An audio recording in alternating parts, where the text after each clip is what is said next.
Assalamualaikum warahmatullahi wabarakatuh. Kembali lagi di cerita horor. Treat kali ini merupakan cerita dari @ridwan sinur. Kalian juga bisa kunjungi treatnya yang ada di link deskripsi ya nanti. Cerita kali ini akan menceritakan tentang arwah penasaran. Hanya karena dendam, membunuh pun dilakukan.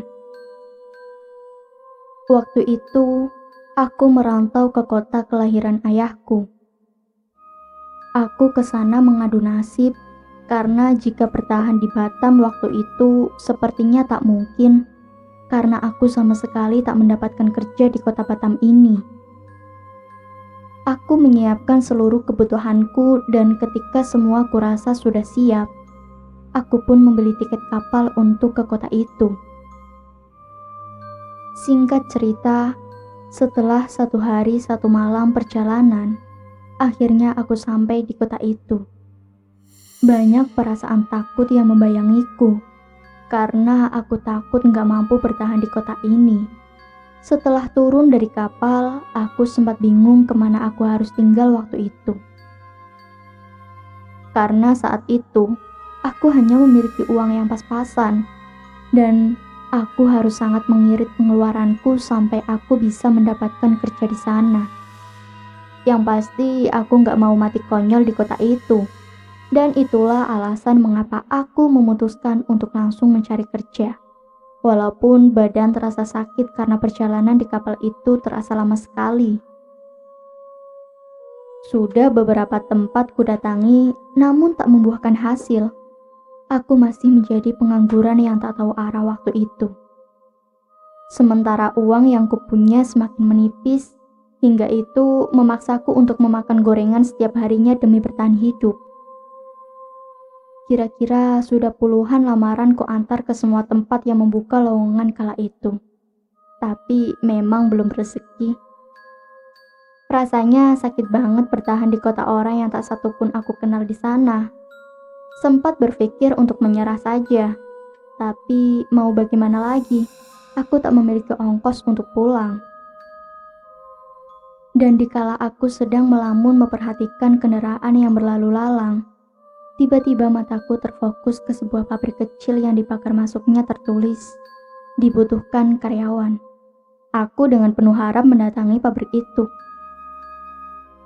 Setelah sampai di pabrik itu, aku langsung disambut oleh seorang bapak-bapak penjaga pabrik tersebut. Dan tanpa basa-basi, aku mengutarakan maksudku yang ingin melamar kerja di sana. Dan ternyata, tanpa butuh lamaran, aku sudah langsung boleh kerja. Oh iya, aku bekerja di pabrik tahu bulat. Bapak itu mengajakku masuk ke dalam pabrik itu. Dan setelah sampai di dalam pabriknya, ada beberapa orang yang sedang sibuk membuat tahu bulat. Aku pun langsung diajari beberapa hal dalam proses pembuatan tahu bulat tersebut. Hingga akhirnya aku telah genap sebulan bekerja di sana. Dan aku pun menerima gajiku yang pas-pasan buat makan saja. Hari demi hari aku lalui, dan aku menyadari ada keanehan di pabrik itu. Orang-orang yang bekerja di sana rata-rata hanya bekerja 2 hari saja, dan setelah itu digantikan dengan karyawan baru. Sampai akulah karyawan paling lama di pabrik itu, karena aku sudah kerja 1 bulan di sana. Dan rata-rata mereka semua sangat pendiam dan bisa dibilang sangat sunyi sekali saat bekerja. Hanya terdengar suara mesin yang lumayan berisik. Tapi ada 2 orang yang menurutku normal di sana, yaitu Rio dan Ayu. Ayu ini adalah bos di pabrik tahu ini. Jadi selama aku berbulan-bulan kerja di sana, aku hanya mengobrol dengan 2 orang itu saja. Dan yang tinggal di mes pabrik itu hanya aku sendiri. Awalnya, aku tak mau menanyakan keanehan yang kurasa di pabrik itu kepada Rio dan Ayu. Tapi karena aku merasa sudah sangat penasaran, akhirnya aku mencoba memberanikan diri bertanya ke Ayu. Di saat semua karyawan sudah pulang, aku mulai bertanya ke Ayu. Bu, kenapa cuma aku sendiri ya yang tinggal di mes ini? Ya karena cuma kamu yang mau. dan cuma kamu yang berani tidur di situ. Maksudnya gimana, Bu? Nanti kalau ibu ceritakan kamu jadi takut. Ya enggak lah, emangnya ada apa, Bu? Dulu, beberapa tahun lalu, ada salah satu karyawan yang tinggal di mes pabrik ini. Dan ketika semua karyawan sudah pulang, malamnya itu dia mandi. Dan ketika mandi itu, dia dicekik sama kuntilanak berpakaian merah dan wajahnya hanya separuh. Seriusan ini, Bu? Iya serius lah. Kenapa? Gak percaya kamu? Kalau gak percaya, coba aja mandi malam-malam di WC yang paling ujung itu. Tapi ibu gak mau tanggung jawab kalau kamu kenapa-kenapa. Ah, itu bohong saja, Bu. Aku tiap malam mandi, gak pernah diganggu kok. Ya sudah, terserah kamu kalau gak percaya. Yaudah, ibu pulang dulu. Kalau kamu mau keluar, jangan lupa dikunci lagi. Siap, Bu. Aku berdiri di depan pintu pabrik sambil melihat ibu itu memutarkan mobilnya ke arah keluar pabrik. Di pikiranku masih terpikir akan kata-katanya tadi. Waktu itu aku hanya tinggal seorang diri di sana. Dan imajinasiku mulai gak karuan karena terbayang-bayang sosok yang seperti ibu itu ceritakan tadi. Tapi karena badan terasa gatal dan sangat gerah, saat itu aku nekat saja buat mandi. Tapi pintu pabrik gak aku tutup biar kalau ada apa-apa aku bisa lari cepat. Aku langsung mengambil perlengkapan mandiku dan berjalan ke arah kamar mandi itu. Di dalam hati terasa was-was, tapi karena kondisi badan sudah sangat gerak, ya mau bagaimana lagi. Aku pun masuk ke dalam kamar mandi itu, dan mengeluarkan jurus mandi secepat kilat, karena rada-rada takut juga sebenarnya, karena waktu itu aku masih suka takut-takut gak jelas kalau sama yang namanya hantu. Tapi untungnya, tak terjadi apa-apa ketika aku mandi. Aku langsung keluar dari kamar mandi itu dan mempercepat langkahku ke arah kamar tidurku. Karena perasaanku semakin gak enak kalau terlalu lama di dalam kamar mandi itu. Singkat cerita, waktu itu sudah jam 10 malam. Dan aku yang sudah setengah tidur, dikagetkan dengan ketukan pintu pabrik. Aku langsung berlari ke arah pintu itu untuk membukanya. Dan ternyata itu adalah pelanggan pabrik yang ingin mengambil barangnya yang ketinggalan. Bapak itu sempat kaget melihat aku cuma sendiri di sana, tapi karena aku sudah mengantuk, aku tak terlalu menghiraukannya. Setelah selesai mengambil barangnya, bapak itu pun kembali pulang, dan aku kembali ke kamar untuk tidur. Kira-kira baru 1 jam aku tidur, pintu kembali diketok. Tapi kali ini ketukannya sangat kuat, seperti orang yang sangat memaksa untuk masuk. Aku kembali berlari ke arah pintu itu dan sedikit mengintip dari sela-sela pintu, untuk melihat siapa yang datang. Dan ternyata itu adalah bosku, si Ayu. Setelah kubuka pintunya, Ayu terlihat sedang mabuk berat dan jalannya juga sudah sempoyongan. Aku langsung memegang tangannya dan menuntunnya masuk untuk duduk di ruangan kasir pabrik itu. Sangat tercium bau alkohol di mulutnya waktu itu. Dan diajak bicara pun sudah tak bisa, karena dia seperti hampir hilang kesadaran. Karena aku khawatir dia kenapa-napa, akhirnya aku mengambil segayung air dan menyiramkan wajahnya, agar dia kembali sadar. Tapi seperti tak ada perubahan. Aku coba memberinya segelas air putih, tapi saat air putih itu kuminumkan ke Ayu, dia malah memuntahkannya lagi. Entah berapa lama aku memikirkan bagaimana cara menyadarkan Ayu, dan karena sudah merasa lelah, akhirnya aku tuntun saja dia ke kamar. Ya, ke kamar mes pabrik itu. Di pabrik itu ada 5 kamar. Jadi kumasukkan dan kubaringkan dia di salah satu kamar itu. Dan ketika sudah selesai, aku kembali ke kamarku lagi untuk melanjutkan tidurku yang sudah dari tadi terganggu. Aku berpikir masalah sudah selesai. Tapi ternyata beberapa jam setelahnya Ayu sudah berada di kamarku. Dia mencoba merayuku untuk melakukan hubungan badan. Sekuat tenaga aku mendorong badannya yang menimpaku waktu itu, karena aku betul-betul merasa jijik dengan bau alkohol di mulutnya. Dan aku langsung meninggalkannya sendiri di kamar itu. Sementara aku memilih duduk di depan pabrik sambil merokok untuk menghilangkan stres karena ada saja gangguan saat ingin tidur malam itu.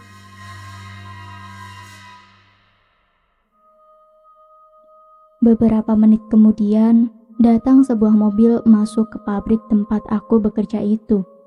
Dan aku tahu betul bahwa itu adalah mobil Ayu. Saat itu aku kaget, karena Ayu ada di dalam. Kenapa mobilnya bisa baru saja masuk ke pabrik ini? Ternyata yang membawa mobil itu adalah teman laki-lakinya. Temannya itu bertanya tentang Ayu kepada aku. Dan ku jawab saja kalau Ayu ada di dalam mes. Pria itu pun masuk ke dalam pabrik mencari Ayu, dan tak berapa lama mereka keluar dari pabrik itu dan langsung masuk ke mobil tanpa ada sepatah kata pun. Aku yang melihat itu sedikit merasa aneh karena mau kemana mereka di tengah malam begini, pikirku. Tapi aku tak mau mengambil pusing dan segera masuk ke pabrik dan langsung masuk ke kamar untuk melanjutkan tidurku yang dari tadi ada saja gangguannya. Sudah berusaha buat tidur, tapi mataku waktu itu seperti tak mengantuk lagi. Dan ujung-ujungnya aku cuma pelongo-pelongo saja di kamar itu sampai masuk waktu sholat subuh. Setelah selesai sholat subuh, aku langsung membuka pabrik untuk mencari sarapan di dekat-dekat pabrik.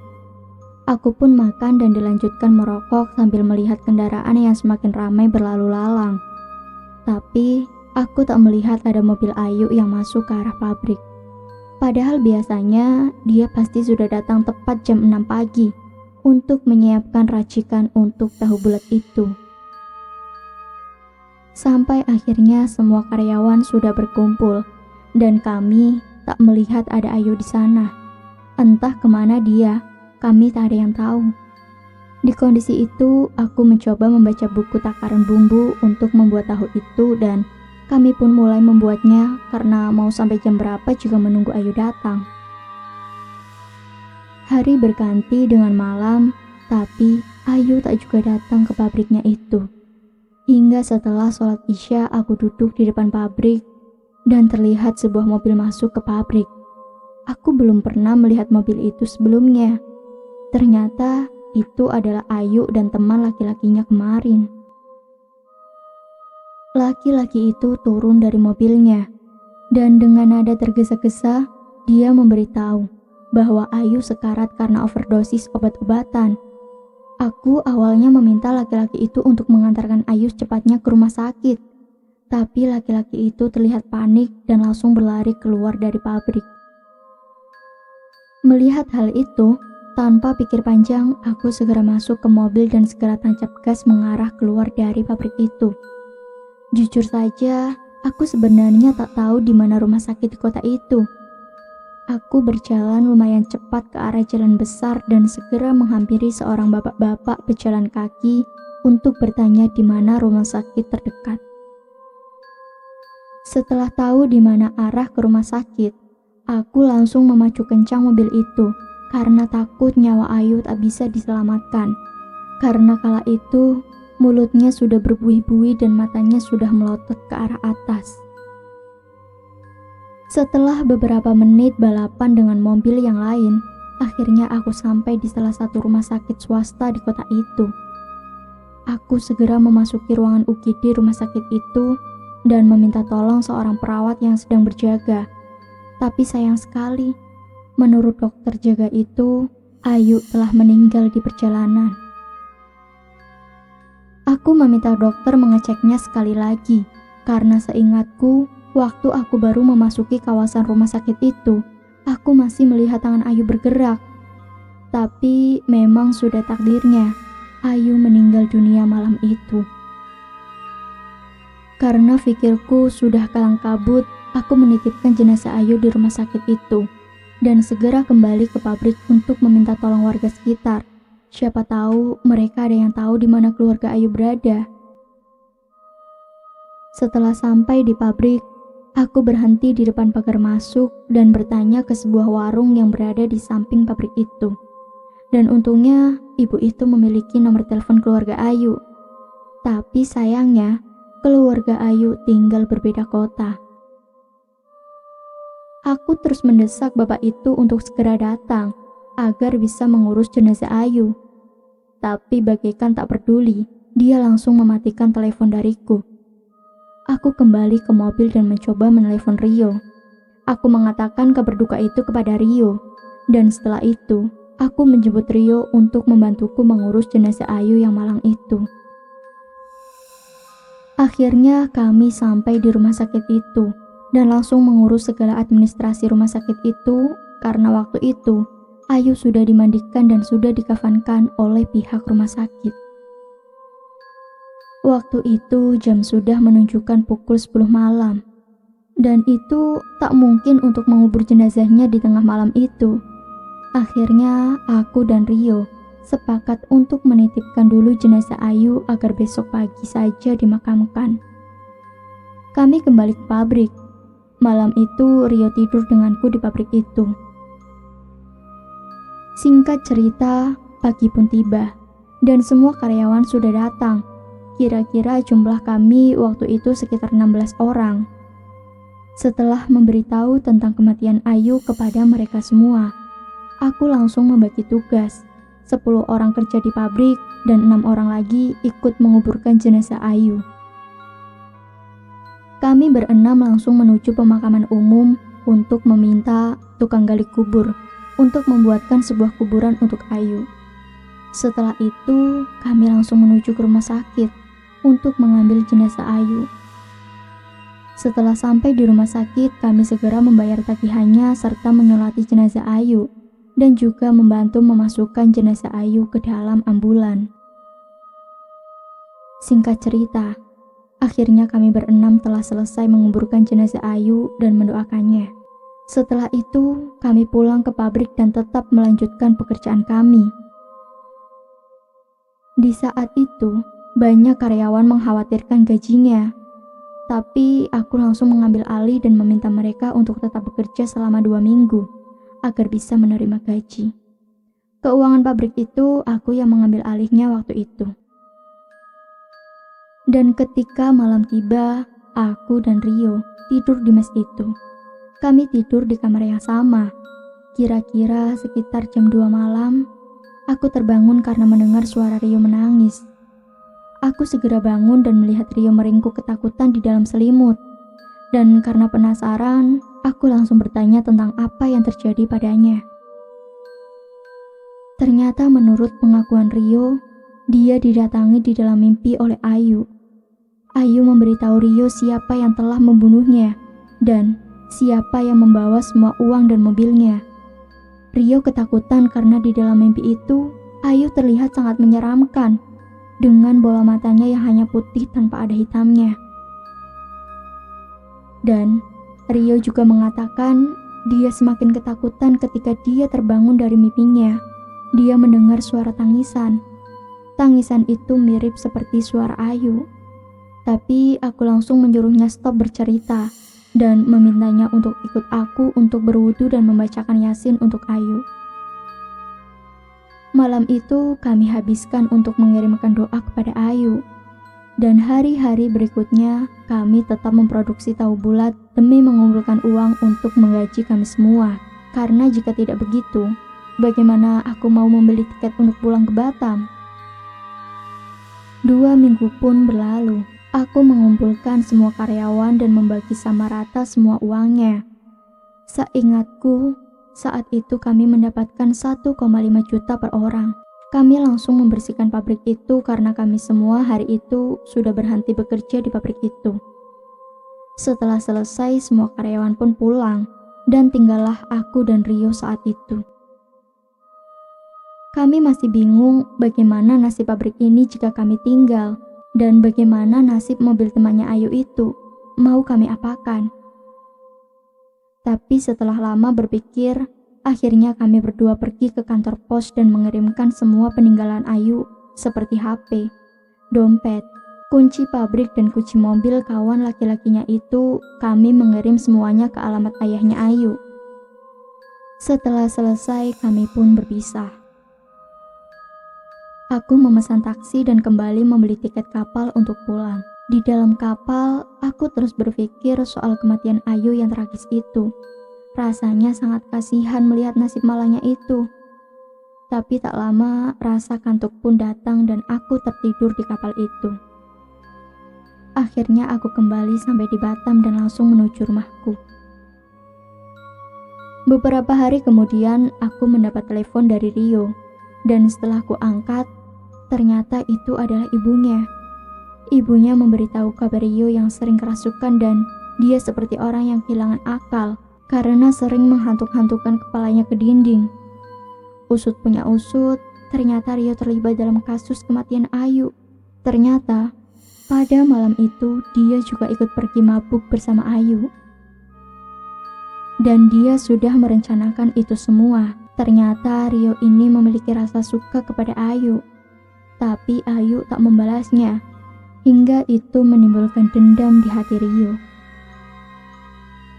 Hingga pada akhirnya Rio dan satu temannya lagi itu memperkosa Ayu yang sudah dia berikan obat-obatan terlarang. Hingga akhirnya Ayu overdosis dan meninggal. Rio dan satu temannya itu sudah menerima hukuman. Dia sudah dipenjara dan yang ku tahu di dalam penjara, Rio sering kerasukan karena diganggu arwah penasaran Ayu. Dan ternyata pengakuan Rio didatangi di dalam mimpi itu sebenarnya bohong. Dia ternyata melihat sosok Ayu berdiri di hadapannya dengan tatapan penuh amarah. Dan itulah yang membuat Rio meringkuk ketakutan di dalam selimut kemarin malam itu.